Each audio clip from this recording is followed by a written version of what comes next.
akong GC na ginawa. Ang pinangalan ko, My Own Slides. And ginawa ko yung GC na yon 2017. So, nag-backread ako ba? Sabi ko, living in Cebu, 2017 is not very easy. Nung nagsisimula ako dito sa negosyo, kasi wala akong kakilala, wala akong kaibigan. Lahat nakakilala ko through Facebook lang. Even yung tinirahan ko through Facebook lang.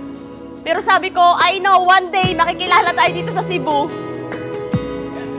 And nangyayari na siya. Congratulations, Iron Lady! Yung dating pumunta ng Cebu, dala ko lang backpack sa kubag. Kasi wala akong maletang pambili. Kasi again, hindi nga supportive family, di ba? Pero yun yung naging motivation ko, mas naging reason na mas dapat kong lakasan loob ko. Kasi the more na ayaw nila, the more kong papanggigilan na magkaresulta ako dito. Kaya pasalamatan mo yung sarili mo, nandito ka.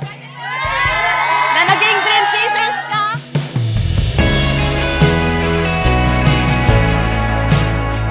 Titigan mo to ha. Titigan mo. Kasi ang Elites Empire, kayang ibigay sa'yo lahat ng gusto mo. Basta paniwalaan mo lang.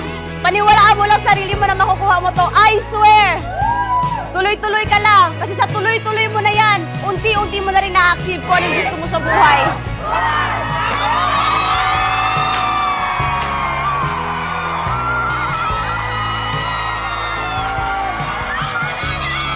Grabe yung buhay ng Elites Empire na binibigay sa atin. Kaya thank you to Empress and LPG.